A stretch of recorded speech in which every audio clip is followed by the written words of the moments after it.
When most people hear the word ego, they think of arrogance, pride, or someone who constantly needs attention.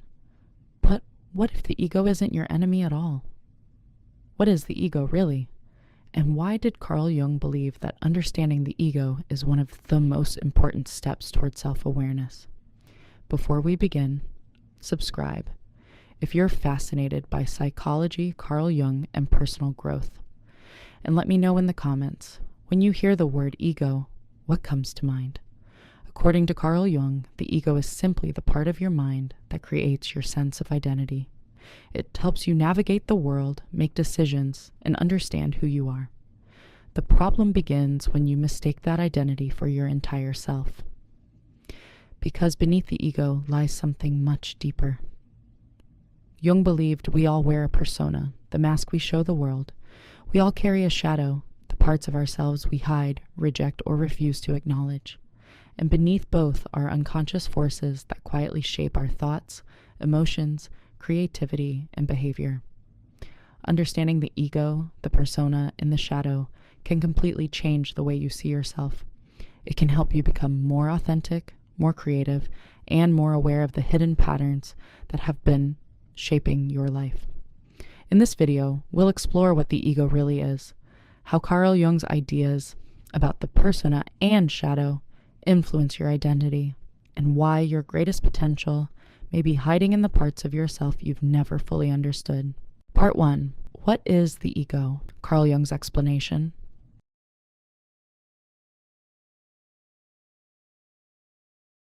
When most people hear the word ego, they think of arrogance, selfishness, or someone who thinks they are better than others. But according to Carl Jung, the ego is much more than that. The ego is the part of the psyche that creates our sense of identity, at the feeling of being a separate individual with a personal history of memories and goals. It is the part of the mind that allows us to say, "This is who I am. This is what I believe. This is what I want to create." Without the ego, we would struggle to navigate life as individuals. We would have no clear sense of boundaries, direction, or personal meaning. But the ego does something powerful. It creates a story about who we are. From the moment we are born, we collect experiences that shape this story. A child who receives encouragement may develop the belief, "I am capable." A child who experiences rejection may develop, "I need to prove my worth." A person who learns that vulnerability leads to pain may create the identity of someone who must always be strong. Over time, these experiences become part of the internal model we carry about ourselves. This model can help us grow. A healthy ego gives us confidence. It allows an artist to share their work, an entrepreneur to take risks, and a person to pursue meaningful goals. The problem begins when we stop seeing the ego as a story and start believing it is the complete truth of who we are. Because the ego is not always based on reality. Sometimes it is based on old experiences that we have never questioned. A person who was criticized in the past may avoid sharing their ideas, not because they lack creativity, but because their ego learned that being seen creates danger. A person who was valued only for achievement may struggle with failure, because losing success feels like losing identity. The ego is often trying to protect us, but protection can become limitation. This is especially important for creativity. Imagine a filmmaker who spends years creating a personal project. The work contains their ideas, emotions, and perspective. When someone criticizes it, the logical mind understands they are responding to something I created, but the ego may interpret it as they are rejecting me. The work becomes connected to the self, and this is where many creators become trapped. They stop creating freely because they are no longer protecting their work. They are protecting their identity. A healthy ego creates separation. It allows us to say, "This is something I created, but it does not define my entire existence." A protective ego removes that separation. If this fails, I fail. Carl Jung's goal was never to eliminate the ego. The goal was to become conscious of it. A mature ego is flexible. It allows us to grow, change, and question our own beliefs. An unconscious ego becomes attached to a certain image. The person who is always successful. The person who is always needed. The person who is always strong. But behind these identities, there may be hidden fears. What happens if I fail? Will people still value me? Who am I without this role? These questions lead us beyond the ego and into the deeper layers of the psyche. Because beneath the identity we show the world exists something even more complex, the persona, the mask we create for others, and the shadow, the parts of ourselves we have learned to hide. To understand ourselves fully, we must understand not only the identity we present, but also the parts of ourselves we have left behind. Part 2. The persona, the masks we create. If the ego creates the story we carry about ourselves, the persona is the version of that story we show to the world. Carl Jung used the term persona to describe the social identity we develop in order to interact with others. The word comes from ancient theater, where actors wore masks to represent different characters on stage. Jung believed humans do something similar. Throughout life, we adapt ourselves to different situations. The way we communicate with family may be different from how we behave at work. The version of ourselves we show publicly may be different from who we are when we are alone. But this does not mean the persona is fake. The persona is necessary. It helps us function in society and navigate different roles. A doctor needs a professional presence when treating patients. A leader needs confidence to guide others. An artist may express a different part of themselves when performing than when creating privately. The problem begins when we forget that the persona is a role and start believing that role is the whole of who we are. The persona is shaped by our experiences with others. From childhood, we learn which parts of ourselves receive acceptance and which parts create rejection. A child who is valued mainly for achievement may become the successful one. A child who learns emotions are unsafe may become the strong one. A child who receives approval by helping others may become the person who always takes care of everyone. These identities are not created because something is wrong with us. They develop because belonging is one of our deepest human needs. The persona becomes the bridge between our inner world and the outside world. But sometimes that bridge becomes a prison. A person may appear confident while privately struggling with doubt. Someone may always support others while never allowing themselves to need support. Someone may create work that looks authentic while constantly changing it to gain approval. The issue is not having a persona. The issue is becoming trapped inside it. A powerful symbol of this conflict between social expectations and inner truth can be found in the legend of Lady Godiva. According to the story, Godiva was a noblewoman in medieval England who challenged the heavy burdens placed on the people of Coventry by her husband, Lord Leofric. When he refused to change his actions, the legend says he gave her an impossible challenge: perform a humiliating public act, and he would reconsider. Instead of protecting her status and reputation, Godiva accepted. She stepped beyond the role society had created for her and acted according to a deeper value. Whether the event happened exactly as described or became symbolic over time is less important than the meaning behind it. The story represents a powerful psychological question.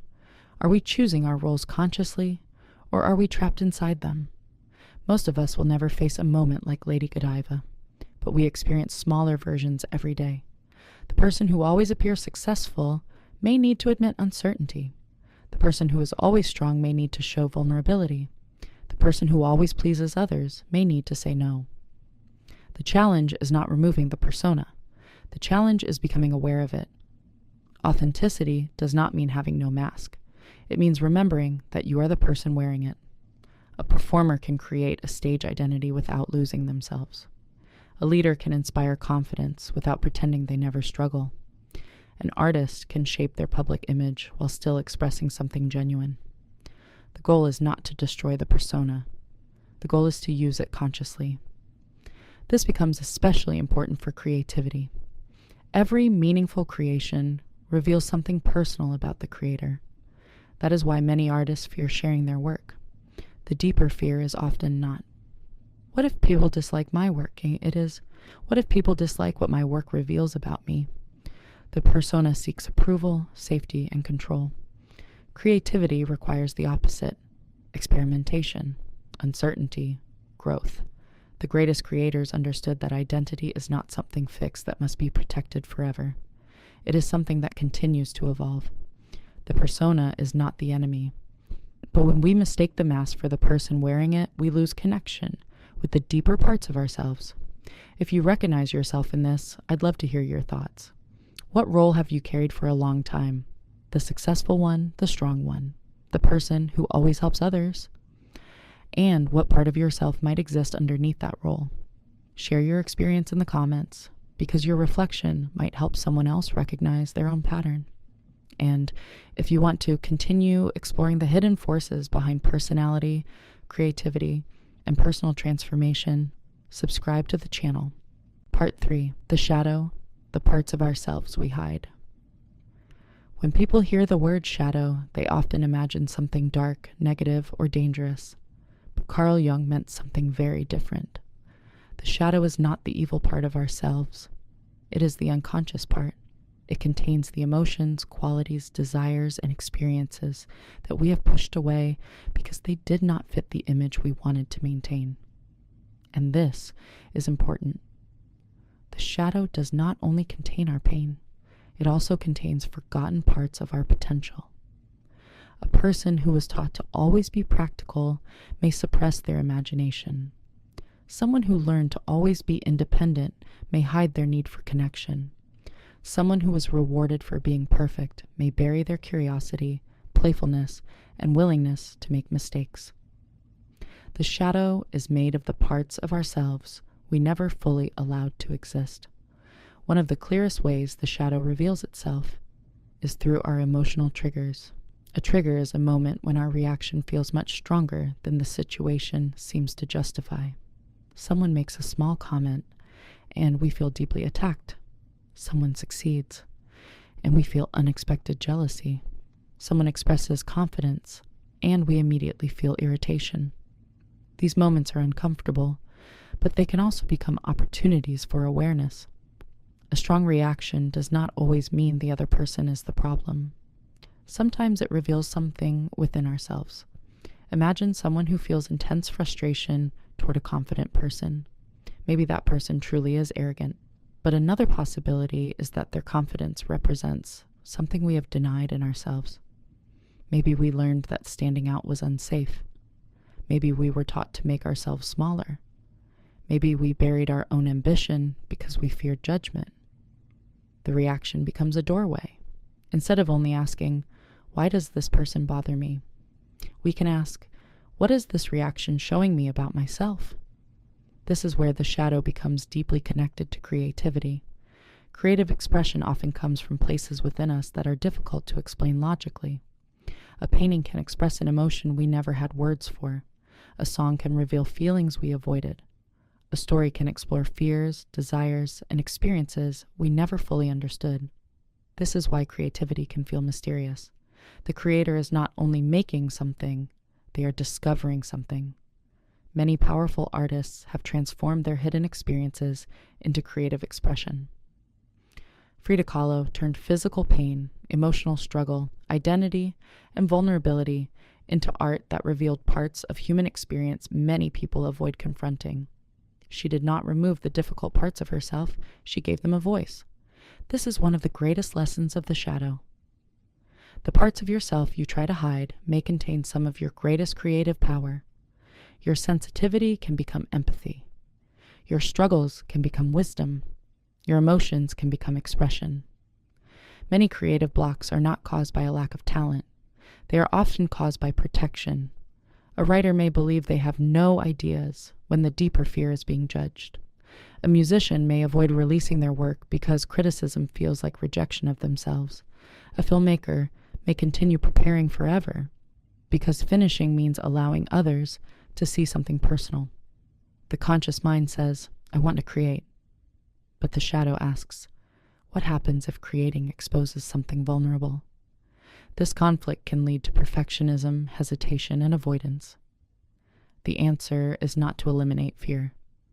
Fear is not the enemy. The deeper question is, what is this feeling trying to protect? Shadow work is not about becoming someone else. It is about becoming more complete. It means learning to acknowledge every part of yourself without allowing any single part to control your life. You can experience anger without being controlled by anger. You can experience fear without being defined by fear. You can have insecurities without needing to hide them. Integration means building a relationship with the parts of yourself you once rejected. Because what we understand, we can transform. But what we refuse to see often continues to influence us from the unconscious. And this is why Jung believed that the journey toward becoming whole requires not only understanding the person we show the world, but also embracing the parts of ourselves we have left in the dark. Part 4. The unconscious, the hidden force behind your patterns. Beyond the ego, the persona, and the shadow lies an even deeper dimension of the mind, the unconscious. Carl Jung believed that much of what shapes our lives happens outside our conscious awareness. Our thoughts may feel deliberate, but many of our reactions, habits, fears, and desires are influenced by processes we rarely notice. This helps explain why insight alone is often not enough to create change. Have you ever caught yourself asking, why do I keep repeating the same patterns? Why do I keep ending up in the same relationships? Why do I know what I should do, yet still struggle to do it? The answer is that the conscious mind may understand the problem, while the unconscious is still trying to protect an older version of you. And many of the behaviors that limit us today were once intelligent adaptations. Someone who avoids conflict may have learned that conflict was unsafe. Someone who constantly seeks achievement may have learned that success was the only way to feel valued. Someone who hides their emotions may have discovered early in life that vulnerability led to rejection. These patterns were not created because something was wrong with us. They were created because they worked. The difficulty is that the strategies which once helped us survive often continue long after they are no longer necessary. Growth begins when we recognize that these patterns are not our identity. They are learned responses. And once we become aware of them, we gain the ability to choose something different. This relationship between the conscious and unconscious mind is also at the heart of creativity. Many creators describe ideas arriving unexpectedly, as if they emerge from somewhere beyond deliberate thinking. A writer suddenly discovers the ending of a story. A musician hears a melody before understanding where it came from. An artist begins creating and uncovers emotions they didn't even know they were carrying. Jung believed creativity is rarely produced by conscious effort alone. The conscious mind gives ideas structure. The unconscious gives them depth, emotion, and originality. This is why trying to control every step of the creative process can often have the opposite effect. The ego seeks certainty. The unconscious responds to curiosity. The more space we create for reflection, play, and exploration, the more easily new ideas can emerge. The unconscious also speaks in ways that are easy to overlook. Sometimes it appears in dreams, sometimes through powerful emotional reactions, and sometimes through the body itself. We may tell ourselves that everything is fine while living with constant tension, shallow breathing, or exhaustion. The mind can ignore what the body continues to express. Listening to ourselves therefore involves more than thinking differently. It requires paying attention to what we feel, what repeatedly appears in our lives, and what our reactions may be trying to communicate. For Jung, becoming conscious was never about controlling every thought or emotion. It was about developing awareness. Without awareness, we repeat old patterns automatically. With awareness, we create space between the past and the present. In that space, we gain something we didn't have before, the freedom to respond differently. And perhaps that is the true purpose of Jung's psychology. Not to become someone else, but to become conscious of who we have been all along. Part 5. Beyond the ego, becoming whole. After exploring the ego, the persona, the shadow, and the unconscious, we arrive at the question Carl Jung believed mattered most. Who are you when you stop living only through the identities you've inherited, the roles you've learned to play, and the fears that have shaped your choices? Jung believed that psychological growth is not about becoming perfect. It is about becoming whole.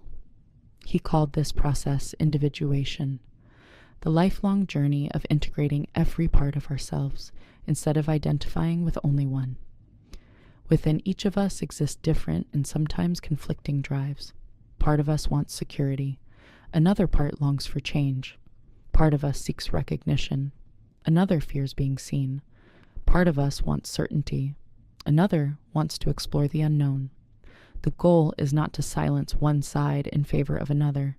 It is to recognize them all without allowing any single part to define who we are. This is why real transformation rarely comes from becoming someone new. It comes from becoming more conscious of who we already are. Many people believe they will finally feel complete once they become more confident, more successful, or more fearless. But growth is rarely about adding a new identity. More often, it is about removing the layers that have kept our authentic nature hidden, like a sculptor revealing a figure already waiting inside the stone. Personal growth is a process of uncovering rather than inventing. This understanding is especially important for creative people. The ego gives creativity structure, discipline, and the determination to finish what we start. But when it becomes dominated by fear, creativity shifts from expression to self-protection. Instead of asking, "What do I want to create?" we begin asking, "What will people think? What if I fail? What if this proves I'm not good enough?" The work becomes focused on avoiding judgment instead of discovering something meaningful. Yet creativity has never thrived on certainty. It grows through curiosity, experimentation, and the willingness to step into the unknown. The most original ideas rarely appear when we try to control every outcome. They emerge when we allow ourselves to explore without knowing exactly where the process will lead. Perhaps the greatest illusion the mind creates is the belief that our identity is fixed. We tell ourselves, "I'm just not creative. I'm not confident. This is simply who I am." But very often, these are not permanent truths. They are stories built from past experiences, stories that once served a purpose, but no longer have to define our future. Jung believed we are always capable of becoming more than the person we have learned to be, not by rejecting our past, but by understanding it, not by eliminating fear, but by refusing to let fear decide who we become. Ultimately, the journey toward wholeness is not about escaping the ego. It is about placing it in its proper role. When the ego no longer needs to control every decision, the persona no longer needs to protect every image, the shadow no longer remains hidden, and the unconscious becomes something we can learn from rather than fear. That is what Jung believed true psychological freedom looks like. Not becoming a different person, but becoming the most complete version of the person you already are. Part 6. Healing is not fixing yourself. One of the greatest misunderstandings about healing is the belief that we are broken, that somewhere inside us there is a flawed version of ourselves that needs to be repaired before we can finally feel whole. Carl Jung saw it differently. Healing is not about becoming someone who never feels fear, insecurity, or doubt. It is about understanding yourself deeply enough that those emotions no longer control your life. Our past cannot be erased, nor should it be. Every experience, whether painful or joyful, has shaped the person we have become. The real question is not whether those experiences exist.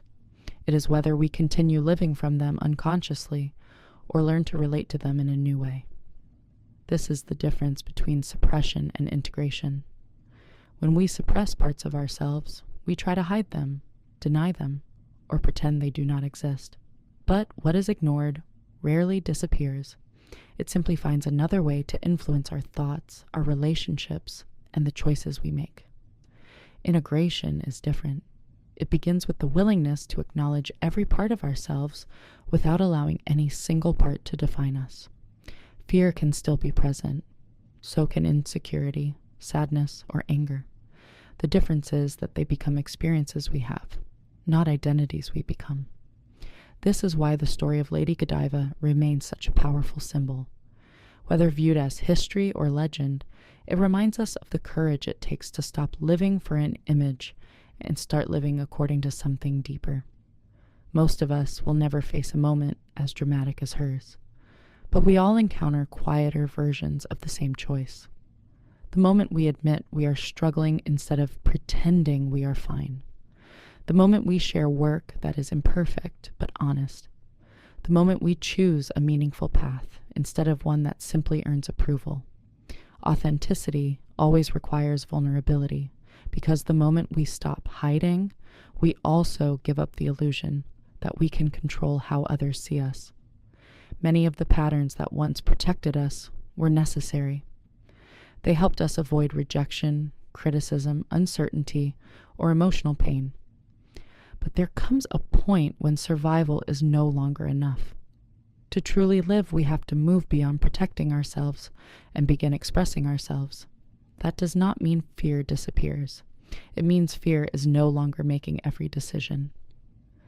Jung expressed this idea in one of his most well-known observations. Until you make the unconscious conscious, it will direct your life and you will call it fate. Perhaps that is the deepest purpose of self-awareness, to recognize that there is a difference between experiencing a pattern and believing that pattern is who you are. You are not your fear. You are not your mistakes. You are not the roles you have played or the stories you have inherited. They are parts of your experience, but they are not the whole of you. And maybe that is what Jung was pointing toward all along, not the pursuit of perfection, not becoming someone else, but gradually becoming more conscious, more authentic, and more fully yourself. So I'll leave you with 3 questions. What pattern keeps repeating in your life? And what might it be trying to protect?